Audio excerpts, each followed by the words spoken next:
allons parler précisément du pichanga, qui est un légume qu'on gagnerait à mieux connaître, puisque c'est un légume que nous avons trouvé là. Il est d'origine asiatique, Asie du Sud. C'est un légume que très peu de botanistes connaissent. Et d'ailleurs, c'est la raison pour laquelle il a plusieurs noms en fonction des pays qui la plantent. Chez nous, il a le nom amérindien et le nom du sud de l'Inde, puisque c'est un légume qui a traversé, qui est venu avec les migrants d'Inde. Il faut savoir aussi que c'est un légume qu'on appelle courgette créole. Et de ce fait, on le consomme un peu comme une courgette, mais il a du caractère, il a du goût. Il est légèrement amer, mais c'est une amertume qui s'estompe et qui ne reste pas en bouche quand on le consomme. Le pichanga, c'est un légume de la famille des cucurbitacées et du genre Lupha. Donc il y a plusieurs genres Lupha dans les cucurbitacées. Il y a notamment le torchon qui est Lupha aegyptica, qui est le cousin du pichanga, qui lui a la police, alors que le pichanga, lui, il a une peau un peu côtelée. Et donc c'est vrai que comme c'est un légume qui est assez généreux, qui a une saison, qui commence, on le plante à partir de juillet et on peut le récolter à partir de fin octobre, début novembre jusqu'à décembre. Il est très résistant de par sa peau qui est assez solide. Il a une graine noire qui d'ailleurs est très jolie. Hein. Je pense que c'est une graine qu'on peut mettre facilement dans des colliers parce que c'est une graine qui a du charme et qui a des reliefs dessus et elle est imposante. C'est une grosse graine. Et donc justement, cette graine qu'on va conserver dans son torchon, puisque le pichanga c'est très fibreux à l'intérieur. Et cette graine va être plantée directement en terre à partir du mois de juillet, de préférence lors de la nouvelle lune, puisque comme c'est un cucurbitacé, de préférence pendant la nouvelle lune. Et au bout de 15 jours, on voit les deux premières feuilles apparaître. Et après, il faut attendre 3 mois environ pour voir les premières fleurs apparaître.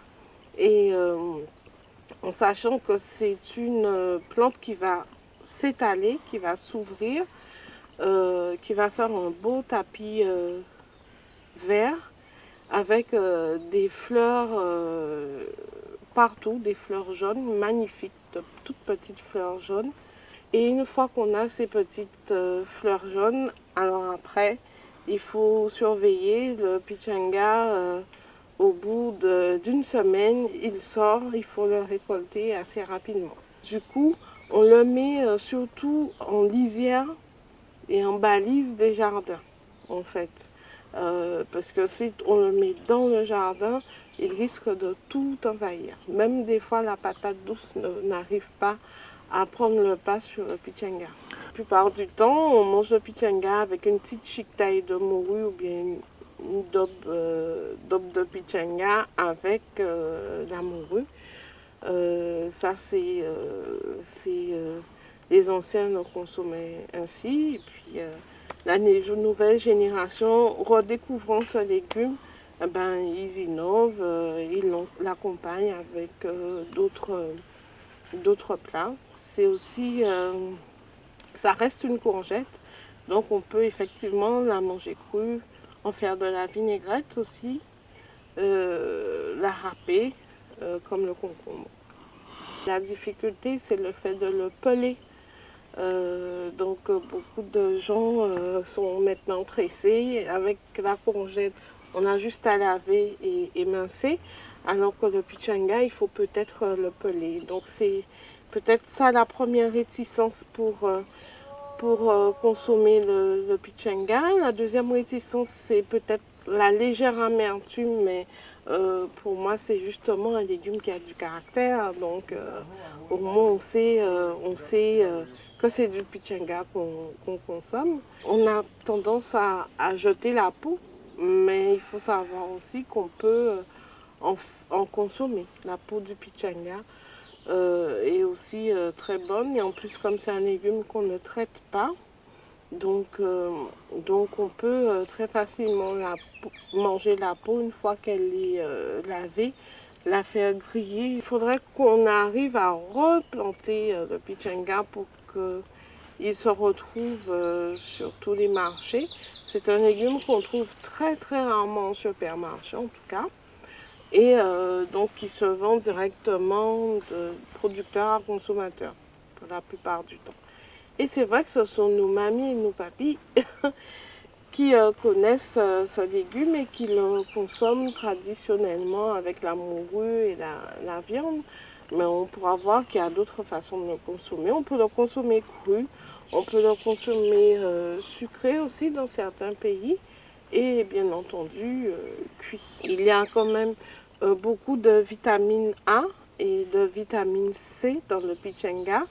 Ça reste un légume qui est diurétique, donc qui est intéressant pour faire les régimes minceurs, mais pas que. C'est un légume aussi qui est abondamment riche en vitamines. Un légume qui peut être facilement exportable puisque sa carcasse est assez solide et il a une durée de vie assez longue. Donc du coup, c'est un légume qui est facilement exportable si les gens apprennent à le consommer. Donc j'encourage fortement les Guadeloupéens à se réapproprier euh, leur jardin, se réapproprier le pichanga, puisque c'est un légume bien de chez nous et en plus qui est facilement plantable, facilement récoltable et facilement consommable.